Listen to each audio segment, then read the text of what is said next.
आज से 70 साल पहले एक ऐसा एयरक्राफ्ट जिसने साउंड की स्पीड से भी तेज उड़ान भरी हो, एक ऐसा एयरक्राफ्ट जिसकी टेक्नोलॉजी को चुराने के लिए एक खूबसूरत इजरायली एजेंट को मिशन पे लगाया गया हो, एक ऐसा एयरक्राफ्ट जिसने 1971 और 1999 की वॉर में इंडिया को विक्ट्री दिलाई हो। मैं बात कर रहा हूं यहां मिग 21 की। लेकिन इस फाइटर प्लेन के पिछले कुछ दशकों में 400 से ज्यादा क्रैश हुए हैं और 200 से भी ज्यादा पायलट्स की जान गई है।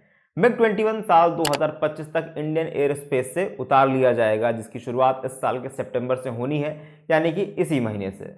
2013 से लेकर 2022 तक मिग 21 सीरीज के 21 विमान क्रैश कर चुके हैं। और अगर लेटेस्ट बात करें तो पिछले 20 महीने में 6 क्रैश, जिसमें से 4 राजस्थान, एक पंजाब, एक मध्य प्रदेश। और जब इतने सारे एक्सीडेंट्स हो रहे हैं तो सरकार इनको हटा क्यों नहीं देती है? तो इस पूरे इशू को समझने की कोशिश करेंगे आज के इस वीडियो में। और इंडियन एयरफोर्स का फाइटर जेट मिग 21 दुर्घटनाग्रस्त हुआ। बीती रात राजस्थान के बाड़मेर में मिग 21 ट्रेनिंग के दौरान हादसे का शिकार हुआ।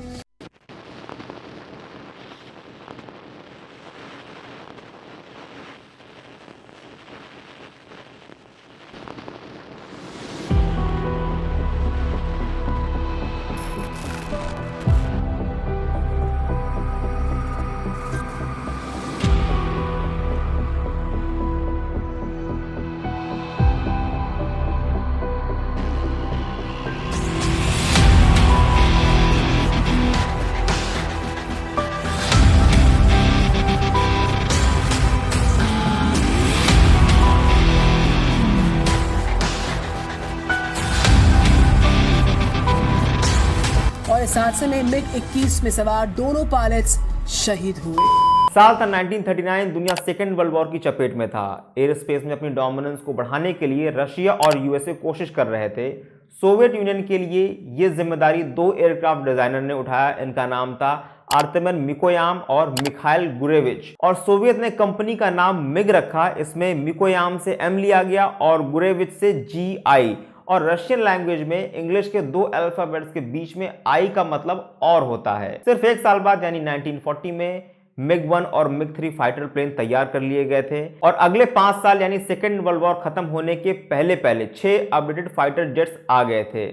फिर आता है साल 1956। सोवियत के आसमान में पहली बार सुपरसोनिक विमान ने उड़ान भरी। इसका नाम था मिग 21।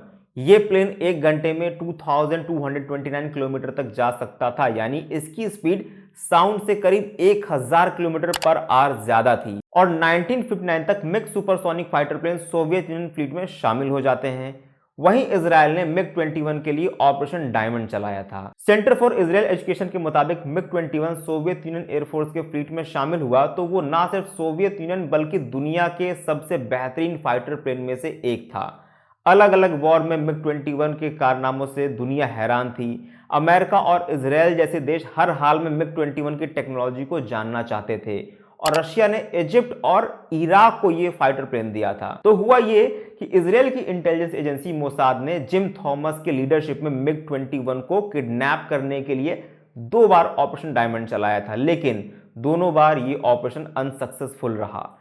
तीसरी बार मोसाद को मुनीर रेदफा नाम के एक इराकी एयरफोर्स पायलट मिला, जिसे एक क्रिश्चियन लड़की से शादी करने की वजह से इराकी एयरफोर्स में प्रमोशन नहीं मिल रहा था। मुनीर रेदफा को पहले मोसाद की खूबसूरत महिला ने प्यार के जाल में फंसाया। फिर $10 लाख और फैमिली को सिक्योरिटी देने का आश्वासन मिलने पर मुनीर मिग 21 को लेकर के इजराइल की टेरिटरी में पहुंच गया। इस तरह अमेरिका और इजराइल इस फाइटर प्लेन की टेक्नोलॉजी को चुराने में सक्सेसफुल रहे हैं। दुनिया भर में अब तक 11,496 यूनिट मिग 21 बन चुके हैं और 60 कंट्रीज ने इसको यूज किया है। और टाइम के साथ साथ दुनिया एडवांस होती गई और मिग पीछे छूटता गया। 1985 आते आते रशिया ने मिग 21 का प्रोडक्शन बंद कर दिया और इस वक्त मिग 31, मिग 29, सुखोई 57, सुखोई 35 जैसे फाइटर प्लेन यूज होते हैं। और वहीं हमारा पड़ोसी देश पाकिस्तान मिग का कोई भी वर्जन अब इस्तेमाल नहीं करता है। यहां तक कि बांग्लादेश और अफगानिस्तान तक इसका यूज नहीं करते हैं। सिर्फ इंडिया, अंगोला, क्यूबा, इन सबको मिला करके 16 ऐसे कंट्रीज हैं जो मिग 21 का अभी भी यूज कर रहे हैं। 1963 में इंडियन एयरफोर्स ने अपनी कैपेसिटी को बढ़ाने के लिए पहली बार सोवियत से मिग 21 को अपने फ्लीट में शामिल किया और 1967 तक मिग 21 को इंडिया में असेंबल करने का राइट और टेक्नोलॉजी भी इंडिया को मिल जाती है। और ये भी कहा जाता है कि 1971 और 1999 की वॉर में इंडिया के सर जीत का सेहरा बांधने में मिग 21 ने बहुत इंपॉर्टेंट रोल प्ले किया था।